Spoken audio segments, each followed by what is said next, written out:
After you have applied the stockinette, the next step is to apply the web roll as a protective padding under the hard fiberglass that will be applied last. For a thumb Spica cast, you will need two 2-inch rolls and one 1-inch roll of web roll. You can use a scalpel to cut the 2-inch roll in half to get the 1-inch web roll. Begin at the base of the thumb. Hold the roll away from the skin. Wrap 3 times around to hold the stockinette in place. Work towards the distal end of the thumb. Stop at the IP joint if the provider specifies that the IP joint should be free. Otherwise, go all the way to the tip of the thumb. Make sure to keep tension on the roll to avoid wrinkles. Remember to turn the roll to create small tears so the cotton lays flat. Be sure to also avoid wrinkles in the stockinette, as wrinkles can lead to blisters within the cast. Once you have added enough padding to the thumb, use the rest of the roll to pad the hand and forearm.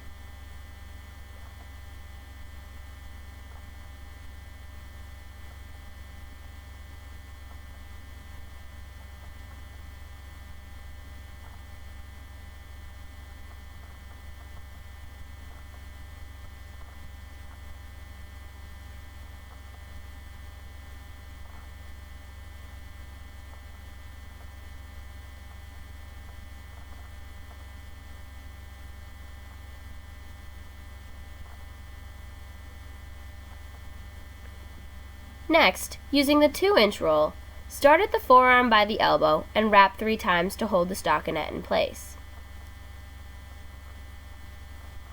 Continue to work towards the hand.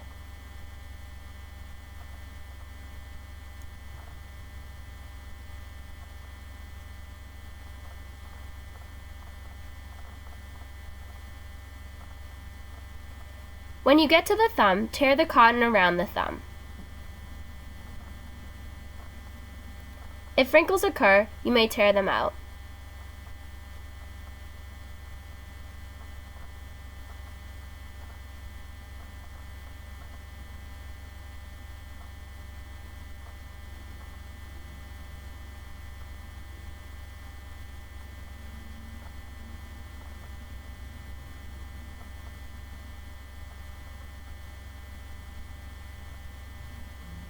Use a similar technique for the second roll, being sure to cover any area that you missed with at least 2 layers of cotton. You may not need to use this whole roll. It is also important to make sure that the arm stays in neutral position at all times while applying the web roll.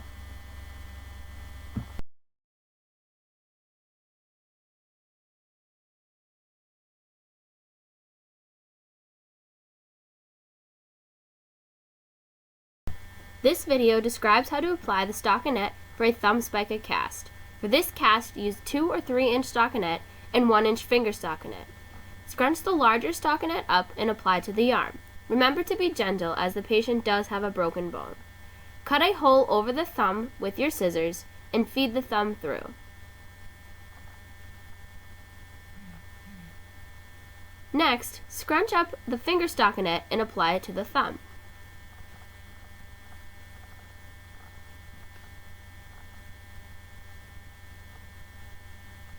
Place the hand and the arm in neutral position. An easy way to do this is to have the patient pretend to hold a cup.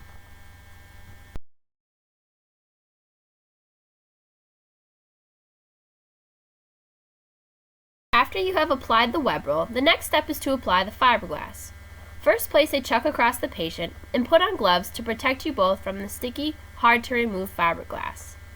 You will need 2 2-inch rolls and one 1-inch roll of fiberglass for the thumb Spica. To begin, remove the 1-inch fiberglass from the packaging and dip in warm water. It is important to use warm water, as cold water will cause the fiberglass to dry too quickly, and hot water will be uncomfortable for the patient because the fiberglass heats up as it dries. Begin at the base of the thumb and work distally. Be sure to leave some web roll at the end of the thumb uncovered to act as padding when the stockinette gets folded back. Once you have applied at least 2 layers of fiberglass to the thumb, use the rest of the roll on the hand and the forearm. Remember not to pull too tightly on the fiberglass, as it does not have the same give that the web roll does.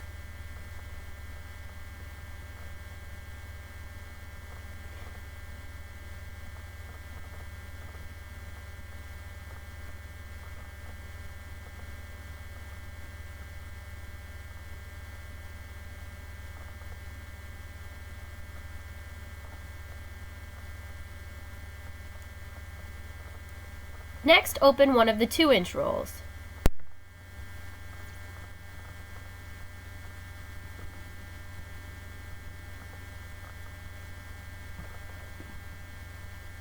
Beginning at the forearm, wrap 3 times around, and work distally until you reach the hand.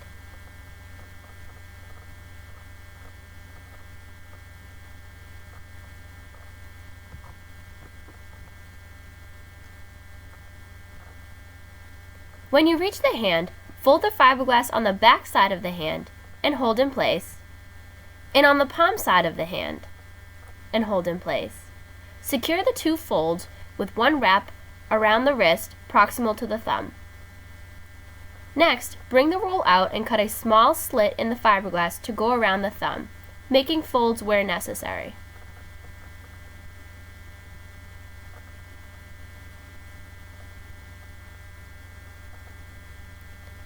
Work back towards the elbow until you finish the roll.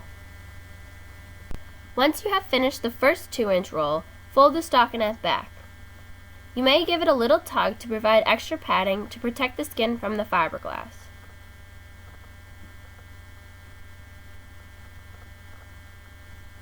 Trim the finger stockinette with your scissors and fold it back. If the provider asks for the IP joint to be free, make sure that the patient can bend their thumb.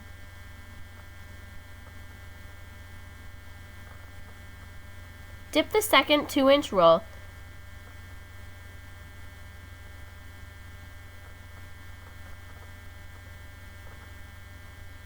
Fold the fiberglass in half and wrap once around the thumb to secure the stockinette.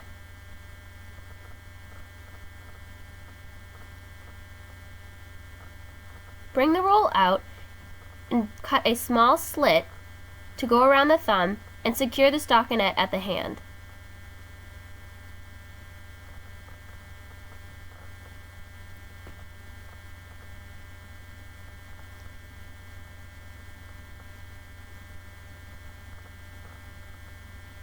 Wrap towards the elbow until you reach the proximal end of the cast.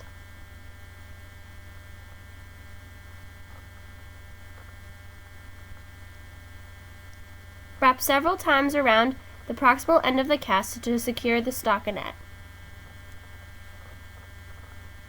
You may not need the whole roll, so trim the fiberglass when necessary.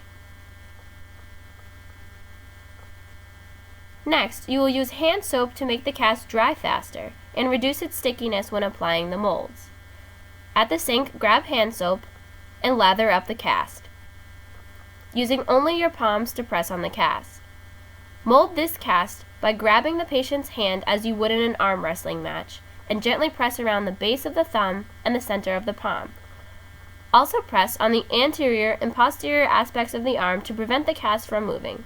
The cast will take approximately 10 to 15 minutes to fully harden, so be sure the patient does not rest the cast down or put anything over the cast during that time.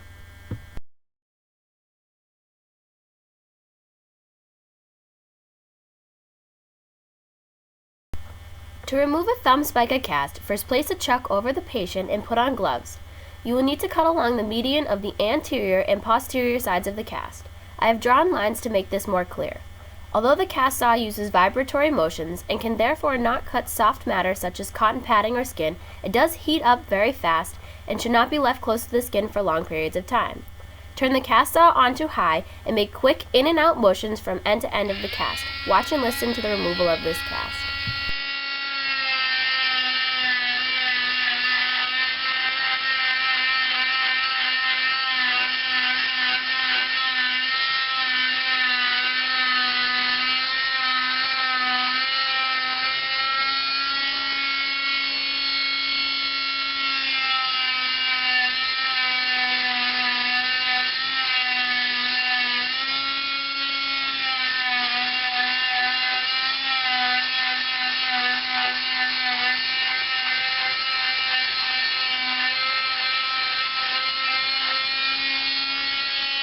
After you finish making the cuts, use the spreader to pry open the cast. Hold the handles apart and insert the flat edge into the cut lines and squeeze the handles together.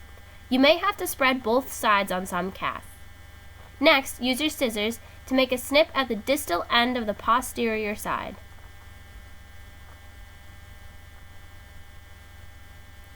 Feed the blunt end of your scissors between the padding and the stockinette and cut through the cotton.